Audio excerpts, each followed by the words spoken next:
Hello everyone, welcome back to my YouTube channel. ಎಲ್ಲರೂ ಹೇಗಿದ್ದೀರಾ?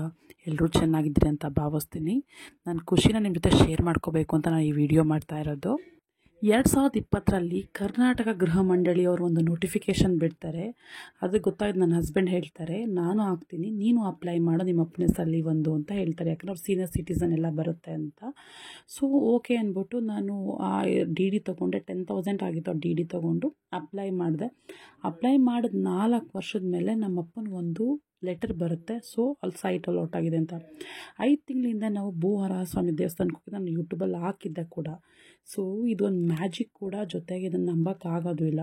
ಅವ್ರು ಕೊಟ್ಟಿದ್ದೊಂದು ಮಣ್ಣನ್ನ ತೊಗೊಂಬಂದು ನಾವು ಪೂಜೆ ಮಾಡಿದ್ವಿ. ಈ ದೇವಸ್ಥಾನದ ಫುಲ್ ಮಾಹಿತಿ ನಾನು ಈ ವಿಡಿಯೋದಲ್ಲಿ ಕೊಡ್ತೀನಿ.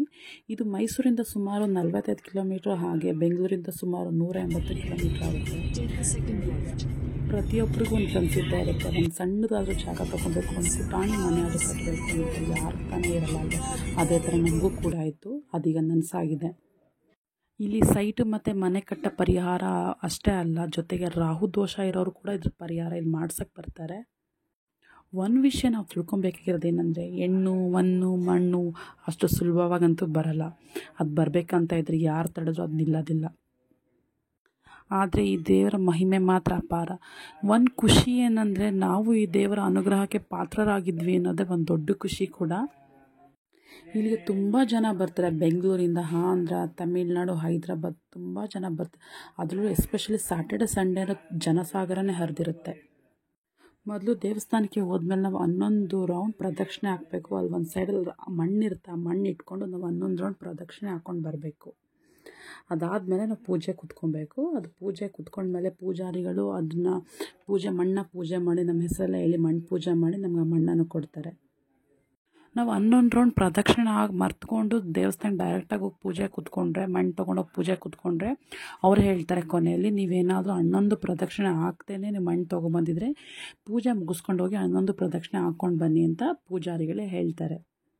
ನೋಡಿ, ಇದೇ ಜಾಗದಿಂದ ಮಣ್ಣು ತೊಗೊಂಡು 1 ಇಡಿ ಅಥವಾ 5 ಇಡಿ ಮಣ್ಣನ್ನ ತೊಗೊಂಡು ಒಂದು ಕವರಲ್ಲಿ ಇಟ್ಕೊಂಡು ನಾವು ದೇವಸ್ಥಾನ ಸುತ್ತ 11 ಪ್ರದಕ್ಷಿಣೆ ಹಾಕಬೇಕು.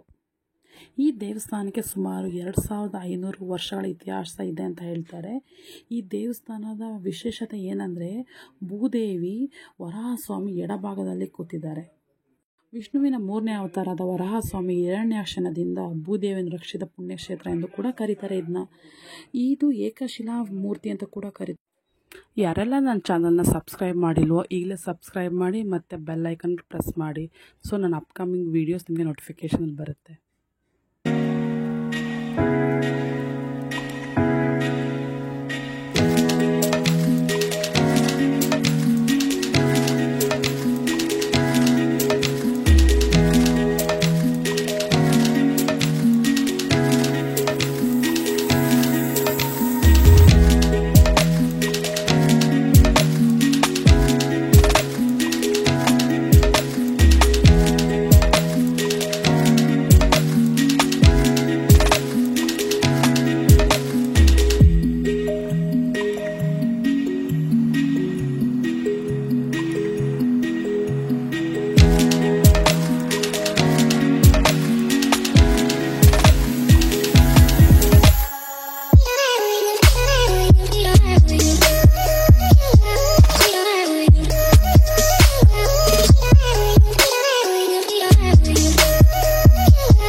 ಹನ್ನೊಂದು ಪ್ರದಕ್ಷಿಣೆ ಮುಗಿಸ್ಬಿಟ್ಟು ನಾವು ದೇವಸ್ಥಾನ ಒಳಗಡೆ ಹೋಗಬೇಕು.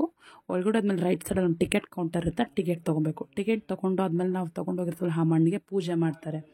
ಒಂದಷ್ಟು ಜನ ಗ್ರೂಪ್ ಥರ ಮಾಡಿಬಿಟ್ಟು ಪೂಜೆ ಮಾಡ್ತಾರೆ. ಇಂಡಿವಿಜುವಲ್ ಆಗೆಲ್ಲ ಪೂಜೆ ಮಾಡಿಕೊಡಲ್ಲ. ಅವ್ರು ಹೇಳ್ತಾರೆ ಏನೇನು ಫಾಲೋ ಮಾಡಬೇಕು ಅನ್ನೋದನ್ನ ಅವ್ರು ಹೇಳ್ಕೊಡ್ತಾರೆ ನಮಗೆ.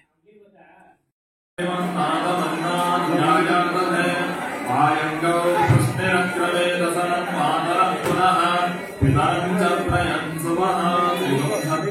विराजते वाक्पतंगाय शुश्रिये प्रत्यस्य महद्युभिः अस्य प्राणादपानत्यं कश्चरति लोचन यक्षन्महिषस्सुमः यत्वा आकृद्धः परोपमन्युनायतपत्य सुकल्पमग्ने तत्तव पुनस्त्वोद्दीपयामसे यत्ते मन्यपराख्यस्य पृथिवे मनुतध्वसे आदित्या विश्वे तद्देवा वसवश्च समाभरन् वेदिनी देवी वसुन्धरा स्याद्वसुधा देवी वासवी ब्रह्मवर्चसः पितॄणागश्रोत्रम् चक्षुर्मनः विष्णुपत्ने च देमहे तन्नो हरा प्रचोदयात् गन्धद्वारान्तराधर्षान् नृत्यपुष्पान् ಅರಿಶಿನದ ಬಟ್ಟೆ ಮಾಡಿ ಬಟ್ಟನ್ನ ಅದರಲ್ಲಿ ಕಟ್ಟಿಟ್ಟು ದೇವರ ಮನೆಯಲ್ಲಿ ಪ್ರತಿನಿತ್ಯ ಪ್ರಾರ್ಥನೆ ಮಾಡಿ ಪೂಜೆ ಮಾಡಬೇಕು.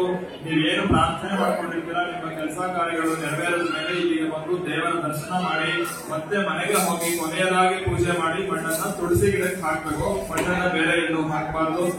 11 ಪ್ರದಕ್ಷಿಣೆಯನ್ನ ಮಾಡದೆ ಪೂಜೆ ಮಾಡಿಸಿದವರು ದೇವರ ದರ್ಶನವನ್ನ ಮಾಡಿ ಆಮೇಲೆ 11 ಪ್ರದಕ್ಷಿಣೆಯನ್ನ ಮಾಡಿ ಚೀಟಿಯಲ್ಲಿ ಹೆಸರಿಲ್ಲದೆ ನೋಡಿ ನೀವು ನಿಮ್ಮ ಬಂದು ದೇವರ ದರ್ಶನಕ್ಕೆ ಹೋಗಿ ದರ್ಶನಾರ್ಥನ ಕಡೆ ಮುಂದಕ್ಕಾಯ್ತು.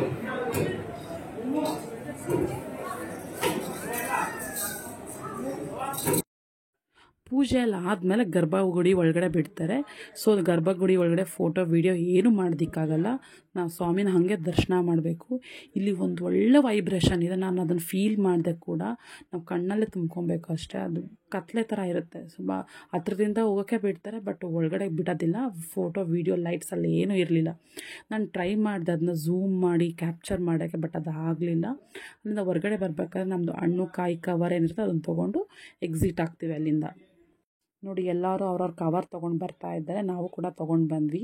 ಅದರೊಳಗಡೆ ಏನಿದೆ ತೋರಿಸ್ತೀನಿ ನೋಡಿ. ಅರಿಶಿನ ಕುಂಕುಮ ಹಾಕಿ ಪೂಜೆ ಮಾಡಿರ್ತಾರೆ, ಜೊತೆಗೆ ತುಳಸಿ ಹಾಕಿರ್ತಾರೆ ಮತ್ತು ತೀರ್ಥ ಪ್ರೋಕ್ಷಣೆ ಮಾಡಿರ್ತಾರೆ. ಇದೆಲ್ಲ ಮುಗಿಸ್ಕೊಂಡು ನಾವು ಒಂದು ಸ್ವಲ್ಪ ಹೊತ್ತು ಕೂತಿದ್ದು ನಾವು ದಾಸೋಹಕ್ಕೆ ಬಂದ್ವಿ. ಅಲ್ಲಿ ಒಳ್ಳೆ ಊಟ ಕೂಡ ಇತ್ತು. ಸೊ ನಮಗೆ ಊಟ ಕೂಡ ಸಿಕ್ತು. ಮಧ್ಯಾಹ್ನ ಆಗ್ಬಿಟ್ಟು ತುಂಬ ಹಶ್ವಾಗಿತ್ತು. ಒಳ್ಳೆ ಹೊಟ್ಟೆ ತುಂಬ ಊಟ ಆಗಿತ್ತು. ಬಿಸಿಬೇಳೆ ಬಾತ್ ಮೊಸರನ್ನ ಅದು ತಿನ್ಕೊಂಡು ನಾವು ಹೊರಗಡೆ ಎಕ್ಸಿಟ್ ಆದ್ವಿ. ಎಕ್ಸಿಟ್ ಆಡ್ಬೇಕಾದ್ರೆ ಅಲ್ಲಿ ತುಂಬ ಆಟೋ ಸಾಮಾನು, ಜ್ಯೂಸು, ಕಡಲೆಪುರಿ ತುಂಬ ಇತ್ತು. ಈ ದೇವಸ್ಥಾನ ಪುಣ್ಯಕ್ಷೇತ್ರ ಅಂತ ಕೂಡ ಕರೀತಾರೆ. ಯಾಕಂದರೆ ಕಾವೇರಿ, ಹೇಮಾವತಿ, ಲಕ್ಷ್ಮಣ ತೀರ್ಥ ಅನ್ನೋ ನದಿ ಕೂಡಿರೋದ್ರಿಂದ. ಜೊತೆಗೆ KRS ಬ್ಯಾಕ್ ವಾಟರ್ ಕೂಡ ಹರಿದು ಬರುತ್ತೆ.